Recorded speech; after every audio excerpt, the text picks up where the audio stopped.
E então, galera, tranquilo e sereno? Preparados para a segunda parte? Pelo menos no que diz respeito à radiação de corpo negro?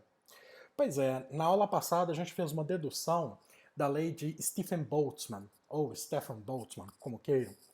E nós percebemos como é que a radiação, como que a radiância é calculada.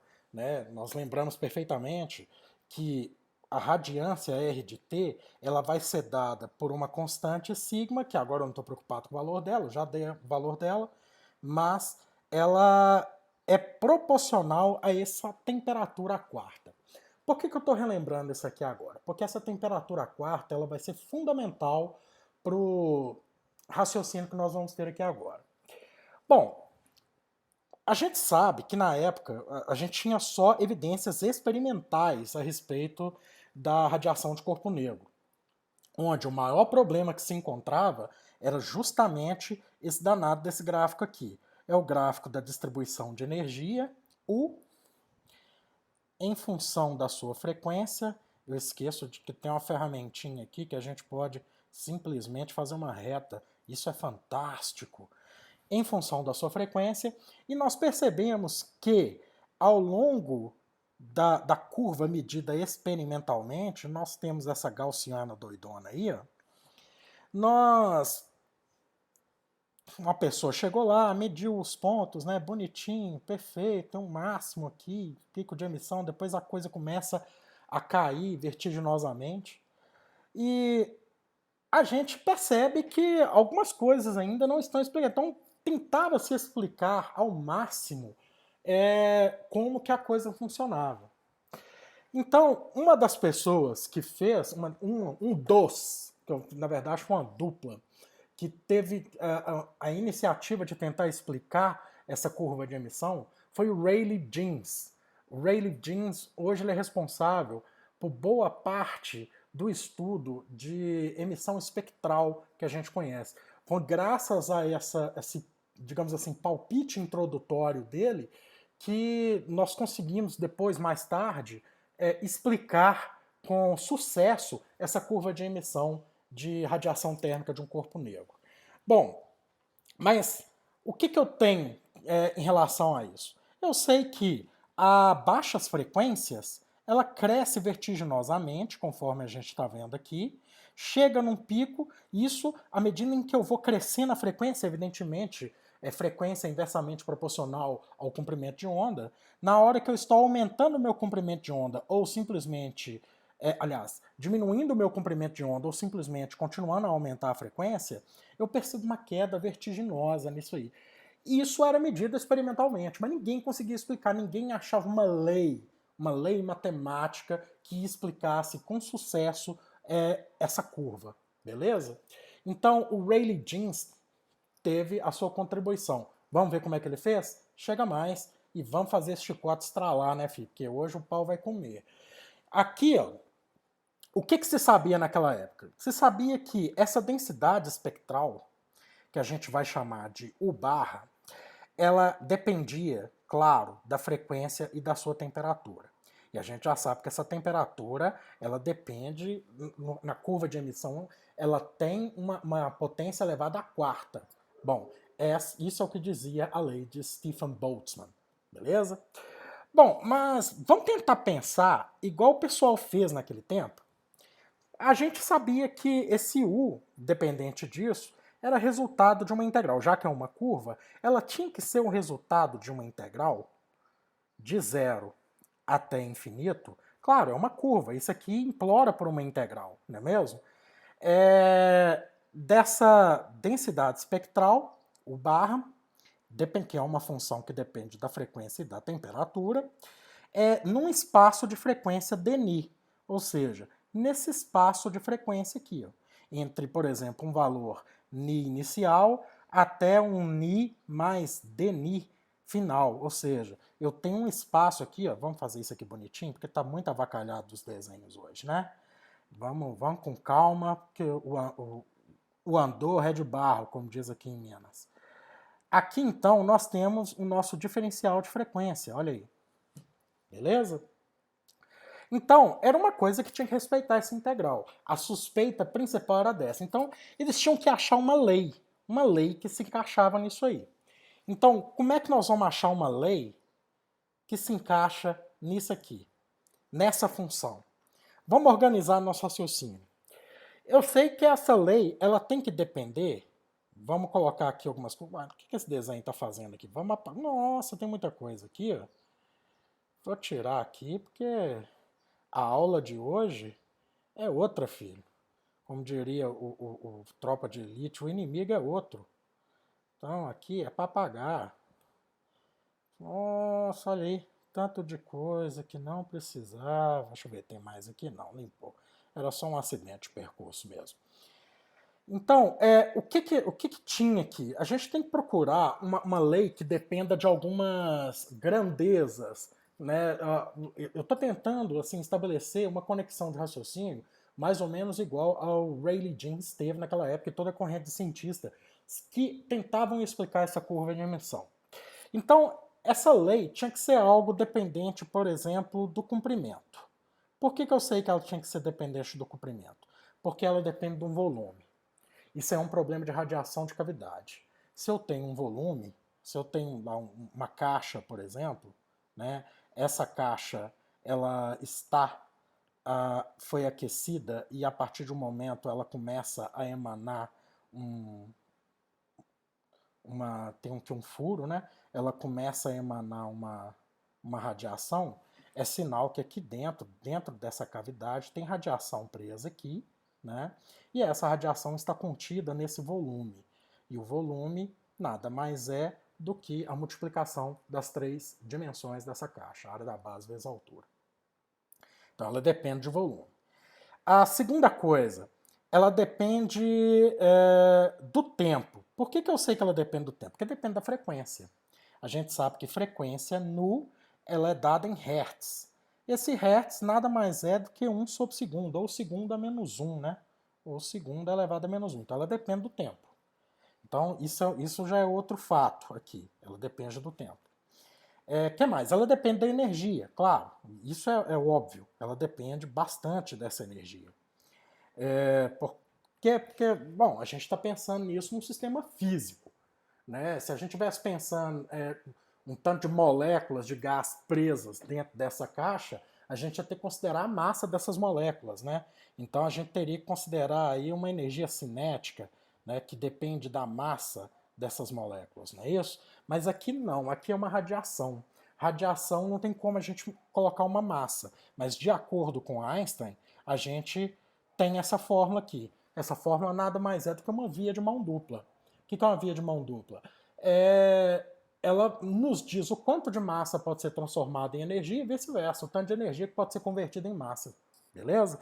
Então, claro, ela depende de uma energia. Bom, não menos importante, por último, ela depende da temperatura. Beleza? Então, nós temos que organizar o nosso raciocínio em função dessas 4 variáveis aí. Eu vou supor alguma coisa parecida com isso aqui. Esse U barra, na verdade, ele é a energia dividido pela frequência, né, por unidade espectral. Eu vou colocar unidade espectral assim, tá? Espectral. Então, ela tem que ser alguma coisa que seja parecido com isso aqui, ó. Isso aqui é segunda a menos 1, então ele vai lá para cima. Então tem que ser uma energia que multiplica tempo. Isso tudo aqui por unidade espectral, que é a densidade, né, U barra, teria que ser o seu volume, ou seja, um L3.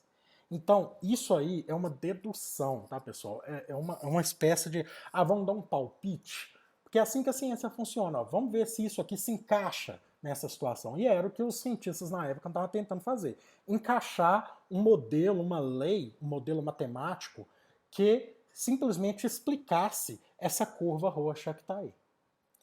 Bom, então nós já temos mais ou menos como que a coisa funciona.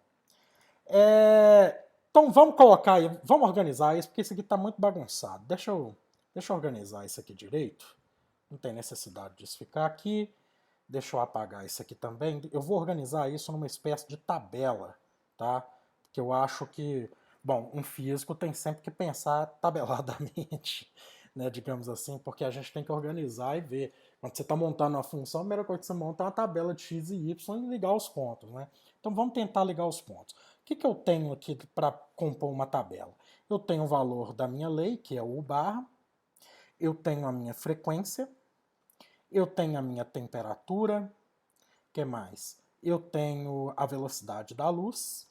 Ah, lógico, eu estou mexendo com a radiação. Eu já ia esquecendo dela. Eu tenho que colocar a velocidade da luz aí nesse bolo, tá? E claro, uma vez que eu estou trabalhando com temperaturas, tá?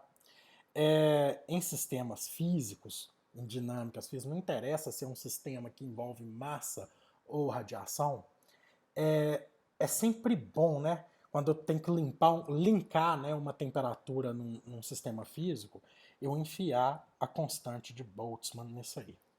Claro, isso pede, implora pela constante de Boltzmann. Beleza?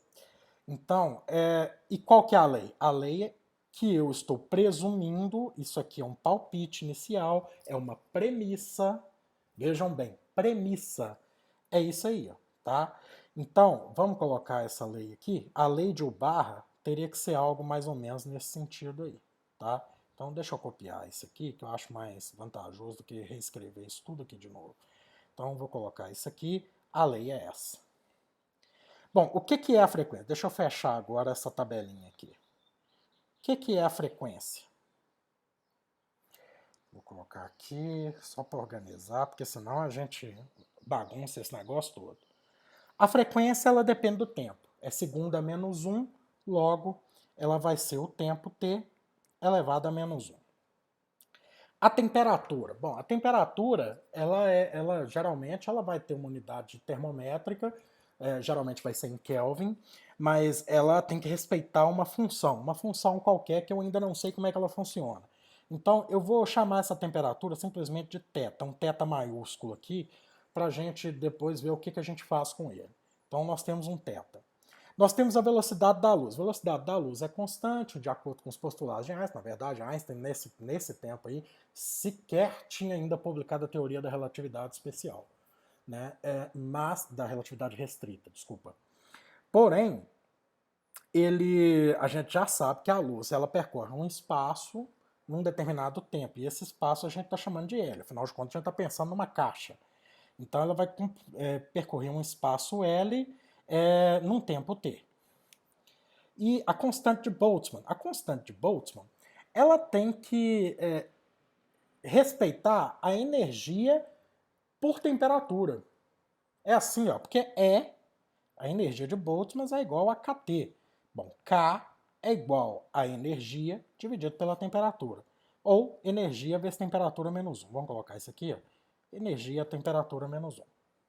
Então tá aí.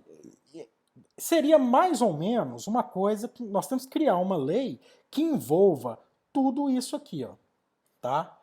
Então vamos pensar aí qual é uma função qualquer, que possa envolver constantes ou não, que determine isso. Essa função eu vou chamar, por enquanto, de pisão. Tá? Por que, por que pisão? Porque eu quis. Não tem porquê. É apenas uma letra que eu estou escolhendo para não ficar aí também usando letras que possam nos confundir mais tarde. Então vai ser um pisão. Esse pisão, regras para ele. Isso aqui tem que ser adimensional. Mas por que isso tem que ser adimensional? Pelo seguinte, porque essa curva aqui, ela é uma densidade espectral, uma distribuição de energia por frequência. E se é uma distribuição de energia por frequência, ela tem que ser sem valores, sem nenhuma coisa. Por quê? Porque tem que encaixar na lei de Stefan-Boltzmann, tá? Então ela não pode sobrar nada nisso aí. A ideia inicial é de que essa função zona pisão aí seja uma função de U barra que não tenha unidades, tá? Então ela é adimensional. Adimensional. Tá aí. Vocês estão escutando o cachorro, porque o Pincher ele faz questão de participar das aulas de física quântica. Quando se fala em física quântica, então, ele fica louco, cara. Ele adora. Então vamos lá. Esse pisão, então, ele tem que ser uma função de U barra, e esse U barra, ele tem que ser elevado a alguma coisa. É assim que a gente faz na física. Ele tem que ser elevado a alguma coisa. Vou chamar essa elevação de A, tá? Ele tem que multiplicar pela frequência. Então, uma frequência que pode ser elevado a B, porque geralmente respeita aquele princípio, aquela distribuição de Maxwell-Boltzmann, né? Ele tá chutando, vai que, né? Parece muito com isso, vamos dar um palpite inicial. Essa temperatura também tem que ser uma função de temperatura que seja elevada a alguma coisa. Vamos colocar um D aí. A velocidade da luz, que também pode ser elevada a algum valor. Eu vou passar E, não vou falar E não, porque senão vocês vão confundir o E com o número, um E de energia, ou então um E de logaritmo natural. Então eu já vou pular para a letra F. Que mais? E eu posso ter a constante de Boltzmann elevada a uma outra coisa qualquer aí, um G, que eu não sei qual é. Então, veja bem, eu estou assumindo que essa lei é a lei mais simples possível, uma lei de distribuição baseada na equipartição de energia. Então, ela tem que ser o produto de todas essas funções aqui, né, elevado a alguma coisa, elevado a um valor que a gente ainda não sabe qual é e que a gente está tentando desesperadamente encontrar. Bom, a primeira coisa que eu vou fazer é o seguinte: esse cara aqui, o A, ele vai virar 1. Por que eu sei que ele vai virar 1? Porque eu estou caçando esse cara aí. Ele é o objetivo fundamental. Então eu vou isolar ele do resto, vou elevar ele a 1 e o resto que se vire. O resto tem que ser alguma coisa diferente disso. Beleza? Então eu tenho que ter essa noção. Então, a minha fórmula, ela vai se montar na seguinte... Eu vou colocar de verde aqui agora, para vocês entenderem o que eu vou fazer. Esse pisão, na verdade, ele vai ser então o U, que é dado por essa lei aqui, tá? Então, ele vai ser E, que multiplica T sobre L3, sobre L elevado ao cubo, que multiplica a frequência. Essa frequência é tempo a menos 1. Então tá aí, tá aqui, tempo a menos 1. Que multiplica o θ. O θ é a nossa famigerada temperatura. Então essa ainda eu não tenho como, eu vou deixar aqui em termos de θ elevado a d. Que mais? Velocidade da luz elevada a f, ou seja, deixa eu botar sinal de vezes aqui ao invés de pontinho, porque aqui eu vou colocar um L elevado a... O C tem que ser elevado a F, né? Então vai ser... Olha se vocês concordam com isso. L elevado a F vezes T a menos 1, T a menos F. Pode ser? Pode, né?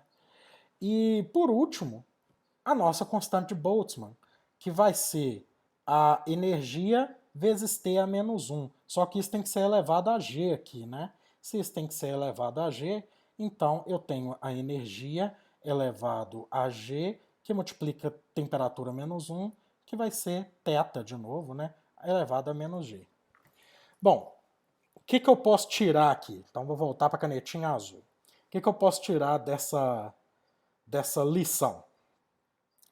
Eu sei, eu vou tentar agora montar uma espécie de sistema, tá? Para eu poder descobrir quanto vale esses expoentes todos aí. Então, eu vou primeiro preocupar com a variável energia. Vamos lá, variável energia, como é que ela vai ficar? Variável energia, eu tenho 1 aqui, o que mais? Eu tenho G aqui, tem mais alguma coisa? Não. Então, na variável energia vai ser 1 mais G, lógico, tá havendo uma multiplicação, tem que somar os expoentes. Isso aqui tem que dar zero. Na variável tempo, que é a próxima ali, tempo, eu tenho 1 aqui, eu tenho menos B aqui, eu tenho menos F aqui. Tem mais alguma? Não. Então, vai ser 1 menos B menos F tem que ser igual a zero. Deixa eu fazer aqui do lado. A variável L, que está aqui logo em seguida. O L, ele vai ter, eu vou levar ele para cima, ele vai com expoente negativo, então a variável L vai começar com menos 3. Tem mais alguma coisa que dependa de L aí? Tem, o F. Então, menos 3 é menos F, né? Não, menos 3 mais F, perdão. Menos 3 mais F, isso aqui tem que ser igual a zero. E, por último, o nosso θ. O nosso θ, ele começa com D aqui. O que mais? Ele tem um menos G aqui. Bom, acho que nós fechamos tudo agora. Então, o nosso θ aqui, ele vai ser o D menos G. E isso aqui tem que ser igual a zero. Poxa, então vamos tentar. Isso aí é um sistema, né? Se a gente colocar isso num sistema e tentar achar as variáveis desse sistema, vira algo mais ou menos assim. Eu vou voltar a trocar a cor da canetinha aqui e vou voltar para preto. Então, o nosso sistema vai ser uma coisa mais ou menos assim, ó. 1 mais g igual a zero, que é a primeira fórmula. O que mais? 1 menos b menos f também tem que ser igual a zero. Menos 3 mais f tem que ser igual a zero. E eu sei que d menos g é igual a zero. Então, eu consigo já tirar de cara, vou fazer de vermelhinho agora, não, vou fazer de laranja. Vou fazer de laranja aqui agora, eu consigo já de cara dizer que g vale menos 1. Tá aí. O que mais que eu consigo fazer? Bom, se isso aqui vale menos 1, aqui também vale menos 1. Então, eu sei que D vale menos 1 também. Então, eu sei que D é igual a menos 1. Bom, que mais? Eu consigo achar que F aqui, que está muito claro, o meu F ele vai valer 3. Achando F igual a 3, socando aqui, eu vou ter o valor de B, ou seja, B vale menos 2. Então, a minha lei, na verdade, ela vai se transformar em algo do tipo isso aqui, ó. Ela vai ser pisão de U de barra, que é uma função de U de barra. Opa, perdão, falei merda aqui. Não é uma função de U de barra. Pisão é a constantona que a gente está procurando. Essa função, ou constante, sei lá, ela é a nossa lei U barra, que multiplica... bom, olhando aqui a fórmula, né? Deixa eu copiar isso aqui, que eu acho que vai ficar mais didático, né? Então, deixa eu copiar, a gente tem esse recurso. Então, não justifica a gente ficar copiando e perdendo tempo com coisas que, na verdade, não tem necessidade nenhuma, inclusive esse discurso que eu estou fazendo. Então, vamos só substituir o que a gente teve aqui, ó. Deixa eu só chegar isso aqui para cima. Então, deixa eu ver aqui. No vídeo aí ficou legal? Ficou. Então, nós temos aqui que o nosso pisão, ele vai ser o nosso U barra elevado a A, que é 1. Então, a gente já bota 1 aqui, que a gente fez isso desde o início. Então, aliás, não precisa nem colocar nada. Elevado a 1 é ele mesmo. A gente tem o ni elevado a b, mas b é menos 2. Então, eu vou ter aqui ni elevado a menos 2. A gente tem o θ elevado a d. O d é menos 1. Então, seria o nosso θ elevado a menos 1. Nós teríamos a velocidade da luz c elevada a f, mas f é 3. E nós teríamos o k, a constante de Boltzmann, elevado a g. G vale menos 1. Então, nós teríamos aqui o nosso famigerado k elevado a menos 1. Beleza? Então, a nossa lei, ela vira algo no estilo isso aqui, ó. Vejam se vocês concordam com isso que eu vou fazer aqui. O nosso U de t, se eu for isolar esse cara aqui, ó, o nosso U de t, ele é uma função que depende da frequência e da temperatura. Isso a gente, desde o início, nós estamos estabelecendo. Que será igual a uma constante ou uma função que é desconhecida, que eu chamei carinhosamente, inicialmente, de pisão, vezes a frequência elevado... Aliás, eu vou passar isso tudo aqui para baixo, né? Então vou mudar, a frequência pode ser reescrita, ela vai ficar positiva. Então vai ficar 2 aqui, o nosso KT foi para baixo, aqui lá em cima ele vai multiplicando, do outro lado da igualdade, então a temperatura menos 1 também é a temperatura, vai ficar ali, e a velocidade da luz que está positiva aqui vai para o denominador, vai com menos 3, né? Então ela vai subir e vai ficar C3 aqui. Mais ou menos assim. Mas fica a questão, isso aqui eu tenho certeza, bom, uma vez que eu estou dando aula para aluno já de física avançada, eu tenho certeza que isso aqui já soa bastante familiar para vocês, mas não para o pessoal daquela época, né? Então a gente percebe o seguinte, que isso aí é mais tarde o Rayleigh Jeans fazendo as suas medidas e tudo mais, verificou-se que esse pisão aqui, por isso que eu chamei ele inicialmente de pisão. Deixa eu trocar a cor da canetinha. Esse pisão, ele é, na verdade, 8π. Por que 8π? Porque é apenas um octante. Pensa bem, nós temos uma esfera. Então, nós temos uma esfera de raio R aqui. Uma caixa qualquer. Uma vez que essa radiação está saindo esfericamente, né? Ela está emanando esfericamente. Se você pega aqui os 3 eixos, né, igual você aprendeu lá no seu cálculo, você vai ver que a equação dela vai depender aqui de um eixo Z, de um eixo X e de um eixo Y. Não é isso? Ela vai depender disso. E a gente está analisando apenas um octante, porque se você for dar continuidade aqui, você vai encontrar aqui, né, 4 partes no hemisfério superior, mais 4 partes no hemisfério inferior. Então a gente está trabalhando apenas num octante dessa esfera. Eu vou falar disso mais logo, mas vocês vão entender o porquê. Então aqui, na verdade, eu estou apagando aqui porque eu vou explicar isso mais na frente um pouco. Vamos com calma. Então vamos aceitar por enquanto que o Rayleigh Jeans fez essa medida e que mais tarde descobriu-se que essa medida é dado por 8π. De onde você tirou isso, Fernando? Medidas do Rayleigh Jeans. Tá bom? Então, a minha fórmula, na verdade, ela vai virar isso aqui. Ó. A minha lei, né? Ela vai virar uma coisa mais ou menos assim, ó, uma coisa feita nas coxas, tá? Eu quero só deixar claro que isso aqui, veja assim, ó que dedução mais nas coxas que nós fizemos, galera. Mas é assim que a ciência funciona. Primeiro você faz as coisas nas coxas, depois você vai aparando as arestas, né? Então, a nossa função de densidade espectral U de T, que é uma função que dependa da frequência e da temperatura, para a gente tentar explicar essa curva de emissão espectral aqui, ela tem que ser algo do tipo isso aqui. Substituindo πzão por 8π, tem que ser 8πzinho, que multiplica Ni2 Kt sobre C3. Beleza? Tá aí. Isso aqui é uma coisa que, assim, não encheu a barriga, mas satisfez parcialmente. Por quê? Se eu pegar o meu gráfico aqui, deixa eu copiar o gráfico novamente. Vou copiar ele aqui para a gente levar ele lá para tentar entender o que está acontecendo. Se a gente voltar no nosso gráfico aqui,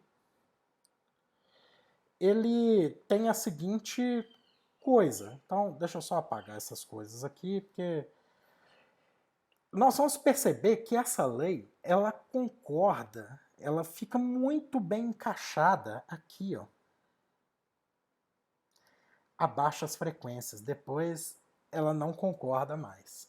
Ela vai explodindo, beleza? Se você fizer o limite dessa função aí, se eu fizer o limite de U de W, U de W não, U, Ni de T, o barra, com a frequência tendendo a infinito, essa função explode.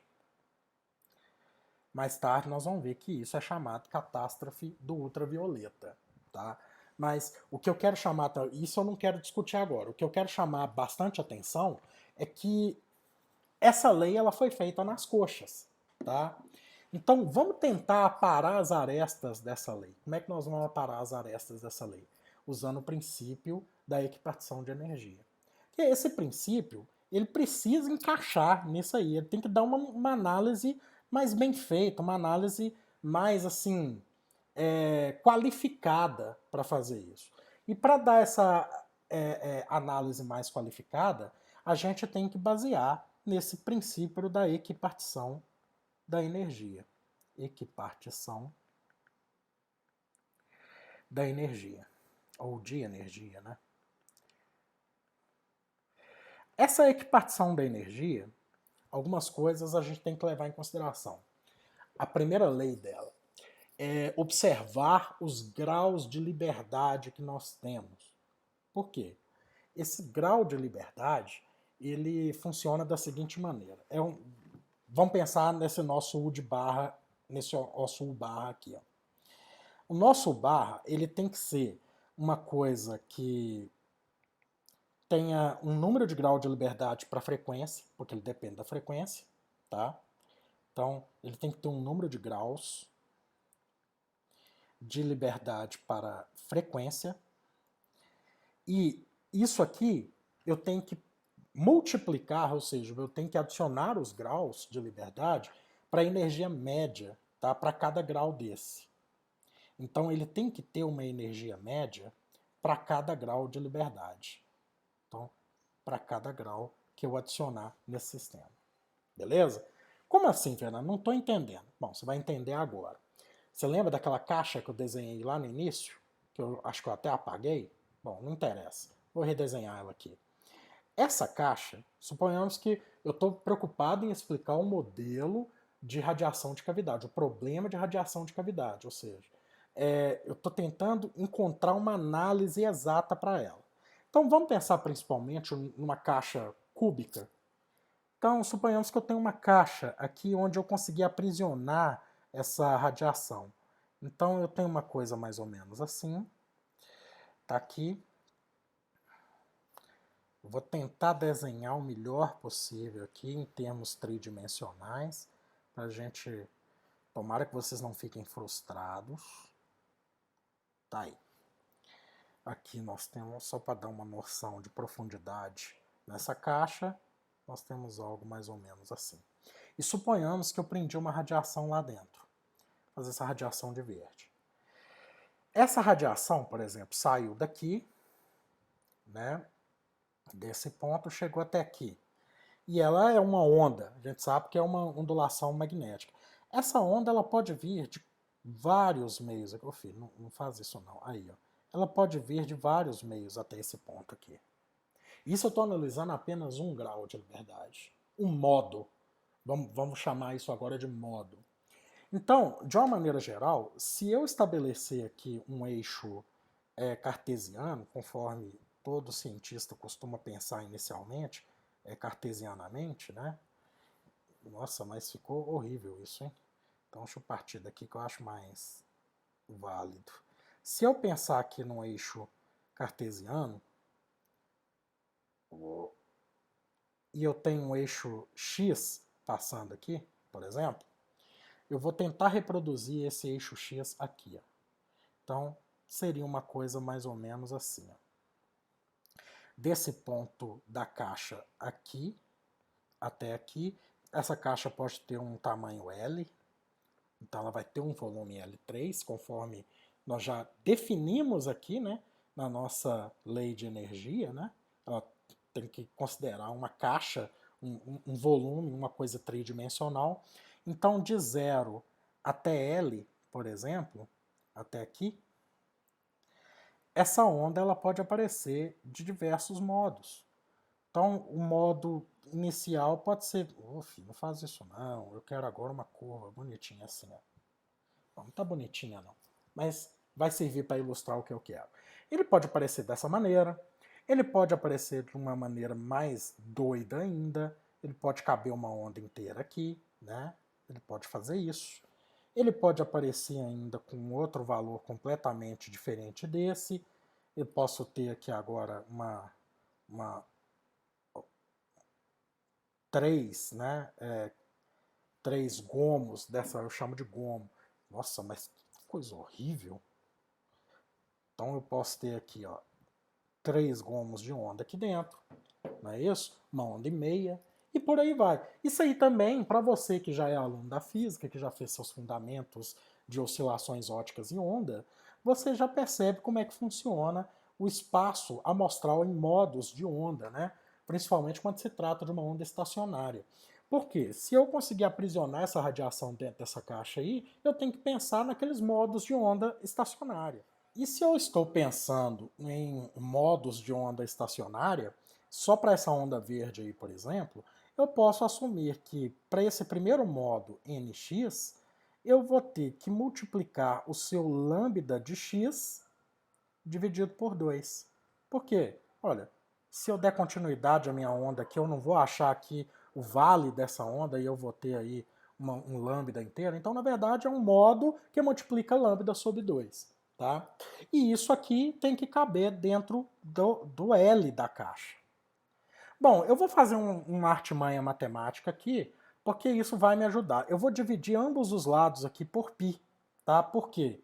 Vocês vão ver logo por quê. Eu vou botar um π aqui, ó, e vou botar um π aqui também. Então, L sobre π é igual a nx lambda sobre 2π. Isso vai ficar um pouco mais, para quem já viu transformadas de Fourier, né, que são as transformadas em seno, que geralmente são caracterizadas das ondas, que caracterizam as ondas, né, que são os senoidais, você vai ver sempre que ela está um número de onda, uma frente de onda multiplicado por π. Então, nós vamos colocar esse π aí porque ele vai ser conveniente. Então, confia em mim. Vamos lá. Então, eu vou voltar para a canetinha preta aqui só para vocês entenderem que eu trabalhei só com o primeiro modo da onda, tá? Então, dando continuidade aqui. Se eu, então, resolver achar esse K de X aí, esse número de onda de X aí, eu basicamente, eu posso falar que isso aqui, ó, é um número de onda X. Por isso que eu multipliquei por π, né, no denominador ali das duas ondas. Ou seja, se eu tiver aqui, deixa eu só apagar essa setinha para aproveitar o que eu escrevi aqui. Se eu tiver aqui 1 sobre kx multiplicado pelo meu nx aqui, isso aqui tem que ser igual a L sobre π. Então agora eu já estou colocando o meu número de onda, o vetor de onda, né, nessa direção aí. Então, de uma maneira geral, eu fiz isso aí só para o primeiro modo, para uma onda que esteja na direção x, mas ela pode estar na direção y, na direção z e por aí vai. Então, inclusive, eu posso estender esse raciocínio aqui e dizer o seguinte: se eu multiplicar cruzado aqui, ó, o nπ, o n vezes π de x, nossa, deixa eu apagar aqui, escrever isso melhor, odeio coisa acochambrada assim. O n de x vezes o π tem que ser igual ao k de x, o número de onda de x, vezes o espaço que está reservado para ela. Da mesma maneira, eu posso pensar para y, né, que vai ser aqui um KYL, e da mesma maneira para o z. O n de z, π, o número de ondas no eixo z vai ser KZ. Oh, dialma. Vamos lá, meu filho. KZ que multiplica L. Beleza? Isso aqui, na verdade, pessoal, isso aqui, ó, isso é o meu vetor de onda. Nada mais, nada menos do que isso. É como se eu pegasse o meu vetor onda K e falasse, ó, esse K ele é dependente de uma variável na direção X, uma variável na direção Y, né, e uma variável na direção Z. Né? Eu posso, inclusive, escrever isso de uma maneira mais elegante, né, do que essa coisa horrorosa que eu estou fazendo aqui. Eu posso simplesmente definir que esse K é um número de onda na direção X, né, no versor X, mais um número de onda na direção Y, no versor Y, e um número de onda Z na direção do versor Z. Então, o meu vetor de onda ele ficaria dessa forma. Se eu quiser calcular o modo desse vetor, basta eu elevar essa xanguana toda ao quadrado. Ou seja, eu terei que o meu k ao quadrado vai ser kx ao quadrado mais ky ao quadrado mais kz ao quadrado. Né? E eu simplesmente posso colocar que isso aí vai ser o meu número de onda, né, é, dividido pelo comprimento dela. Então, o que vai acontecer aqui vai ser isso, ó. Eu posso reescrever essa função aqui da seguinte maneira. Ele vai ser, em termos do número de onda, tá? Ele vai ser o número de onda em x elevado ao quadrado, mais o número de onda em y elevado ao quadrado, mais o número de onda em z elevado ao quadrado. Tá aqui, ó. π2 sobre L2. Isso tudo vocês vão ver no livro do Física Quântica. Está ainda no capítulo 1 desse livro de Física Quântica. Na edição eu vou colocar exatamente a figura que eles colocaram. Eu estou tentando dar uma interpretação para essa figura, tá? Aqui, então, eu posso fazer uma fórmula mais geral ainda, tá? Isolando o número de onda, o número de modos que eu tenho aqui, né? Então, eu terei que nx ao quadrado mais ny ao quadrado mais nz ao quadrado, isso aqui pode ser dado pelo vetor k ao quadrado, que multiplica L2 sobre π2. Pronto. Isso aqui, lá no livro do Iceberg, vocês vão achar, deixa eu ver a página aqui certinha, eu sei que está tomando um tempo precioso do vídeo, mas é necessário. Tá aqui, ó, nessa página aqui, que na minha versão aqui está na página 26, tá? Ele está explicando corretamente aí, de uma maneira bem didática aos modos do iceberg, como que essa caixa está aprisionando essa radiação aí, beleza? Então, vamos levar essa fórmula geral aqui para tentar entender como que essa onda está sendo aprisionada dentro dessa caixa, tá? Baseado nisso, então, sigamos adiante. Olha, ainda pensando nessa famigerada caixa, eu tenho algumas considerações a fazer. Esse número K de onda, ele pode ser descrito como sendo 2π sobre lambda. Até aí nenhuma novidade para vocês que já fizeram fundamentos de oscilações óticas em onda. E eu sei também que, de acordo com a fórmula fundamental de onda, lambda é dado por... Nossa senhora, que letra horrorosa, eu odeio fazer esse garrancho. Eu sei que lambda é dado... Ficou muito diferente, não. Ele é dado por C sobre a frequência Ni. Ah, mas tá difícil hoje, hein, Fernandão? Sobre a frequência Ni. Tá aí. Então eu posso ainda ser mais enfático com relação a esse K. Esse K ele pode ser escrito da seguinte maneira. Olha como é que as coisas vão clareando na cabeça de vocês. Ele pode ser 2π que multiplica Ni sobre C. Olha como é que isso vai fechando naquelas primeiras continhas que vocês encontraram lá no livro do Halliday, né? Bonitinho, né? Beleza e tal, que ele tirou de uma cartola, agora você tá vendo de onde que sai essa xanguana. Bom, vamos seguir já. Até eu tô cansando com essa aula, tô achando que ela tá ficando muito longa, mas foda-se, vamos embora. Vamos que vamos. Vamos analisar, nós temos que fechar esse raciocínio. Agora vamos analisar os modos de onda. Se a gente seguir esse raciocínio aqui, que o N2 de x, opa, perdão, não é N2, é NX2. O NX2 mais NY2 mais NZ2 seja igual a 2L, então eu vou reescrever dessa forma, sobre C.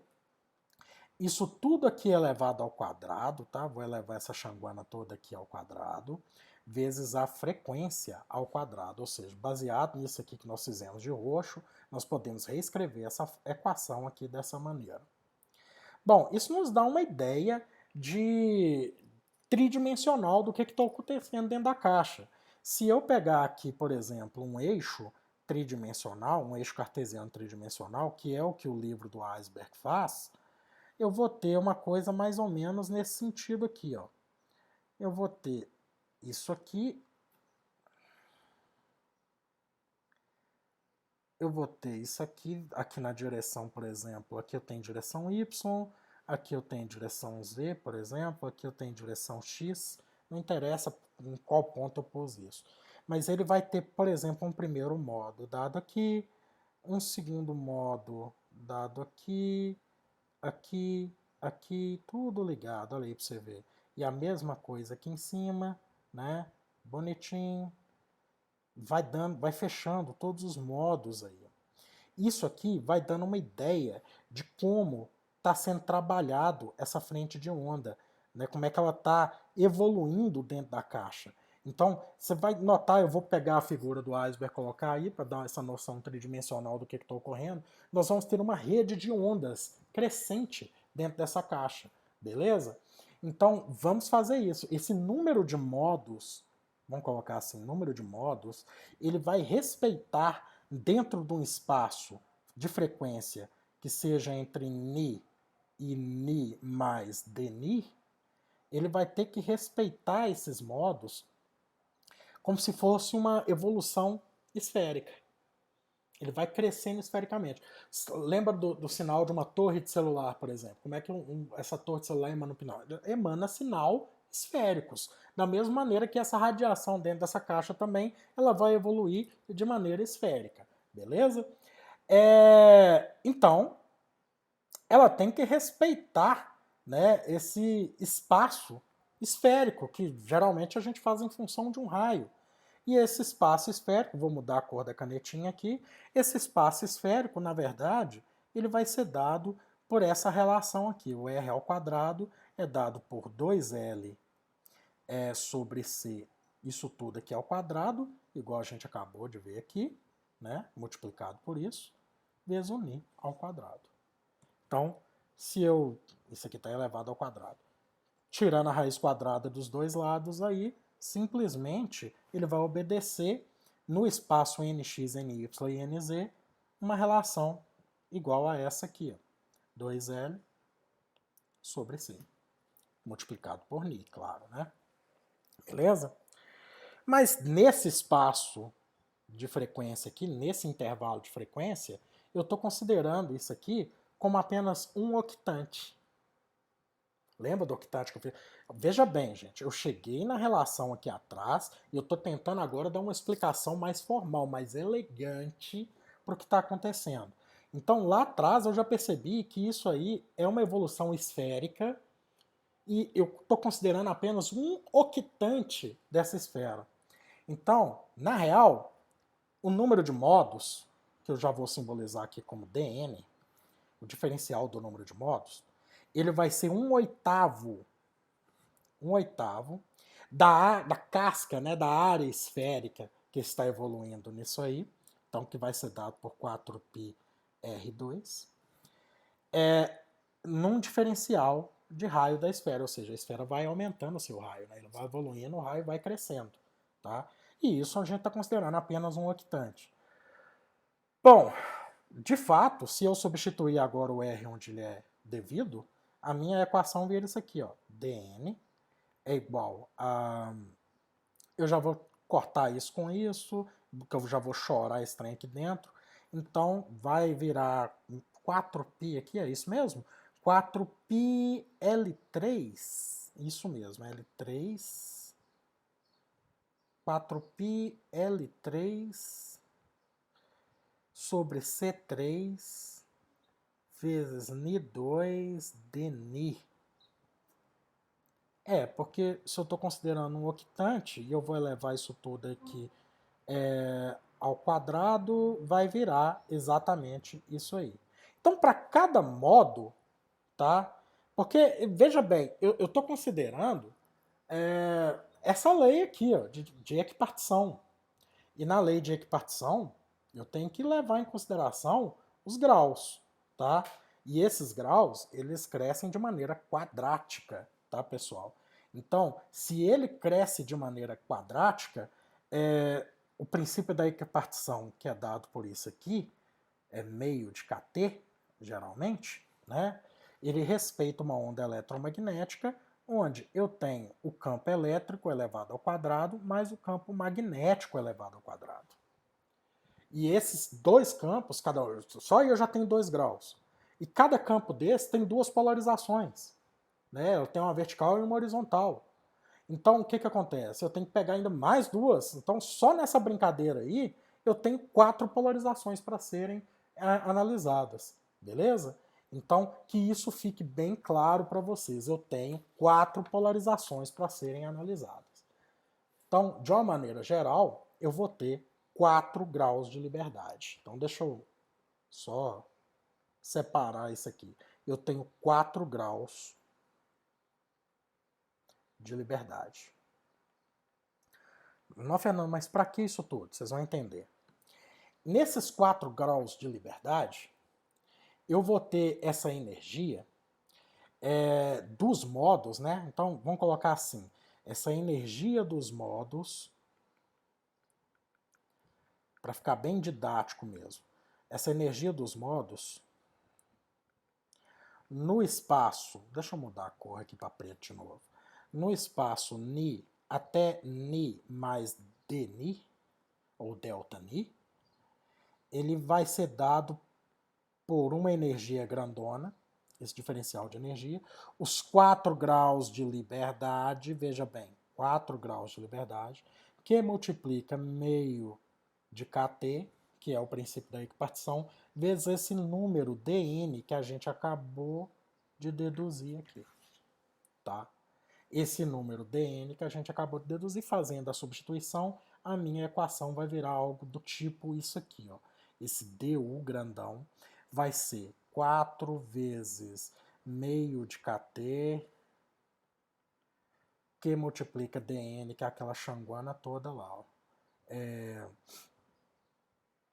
4π L3, C3, isso tudo aqui, Ni2, Dni. Beleza? Então, de modo que isso vira, desse diferencial da energia usão aí, vai ser 8π kT, que multiplica Ni ao quadrado, L3 sobre C3, Dni. Bom, eu posso simplesmente separar algumas coisas aqui que é do meu interesse. Por exemplo, esse L3Dni. Se eu passar ele para cá, vai ficar uma coisa mais ou menos assim, ó, esse Duzão dividido por L3Dni. Por que eu estou fazendo esse Duzão Dni? Porque eu estou querendo achar a densidade espectral. É a energia dividido pelo volume, filho, nesse espaço de frequência. Então esse du Dni aí, nesse volume L3 aqui, ele está me dando a densidade de energia. Ele está me dando o quê? Isso aqui? Isso aqui, meu filho, nada mais é do que o meu U bar. Então, a minha equação, ela pode ser escrita, né? O que vai sobrar dela vai ser isso aqui, ó.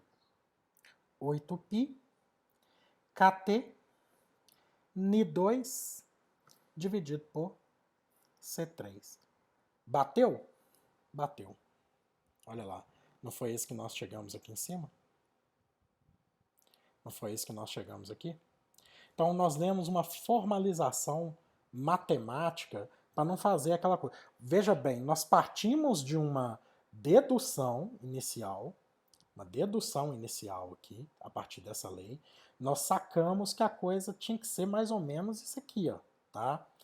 Aí, nós demos toda essa formalização matemática aqui para uma caixa, para número de ondas, ou seja, você tem que justificar que isso aqui é válido, e se provou válido.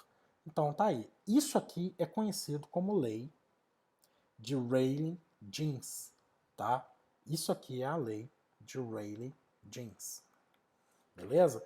E o que nós sabemos para ela? Isso aqui que nós já fizemos. Nós já comprovamos experimentalmente que ela vale muito bem, eu vou copiar tudo isso aqui porque vai valer lá para baixo, tá? Que ela vale muito bem para baixas frequências, mas ela tem uma limitação enorme, porque ela não dá o nosso máximo, né? Ela não nos dá um máximo de onda, isso aqui não tem.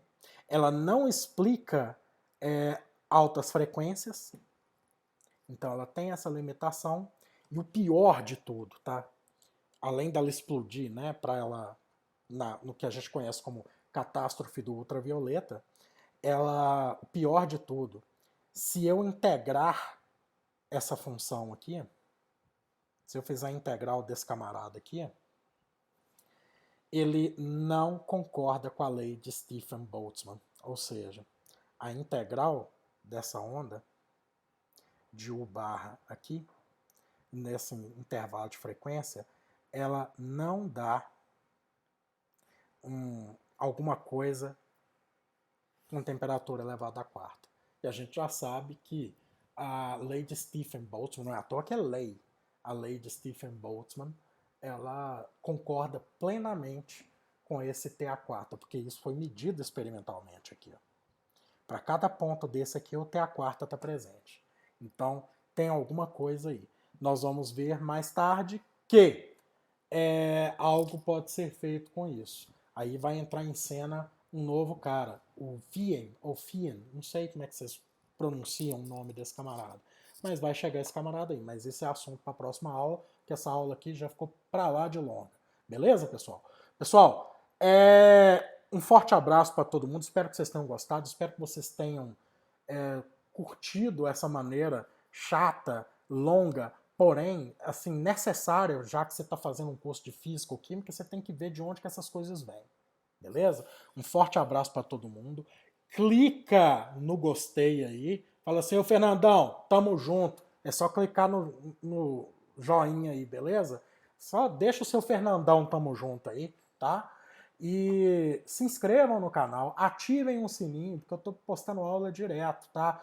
E vamos acabar com essa bobagem de quântica, da espiritualidade quântica. Não, meu filho. Quântica é isso aí, ó. Quântica dá trabalho. Isso é uma ofensa para qualquer cientista. Você que mete quântica nisso tudo aí para boa vontade. Beleza? Forte abraço.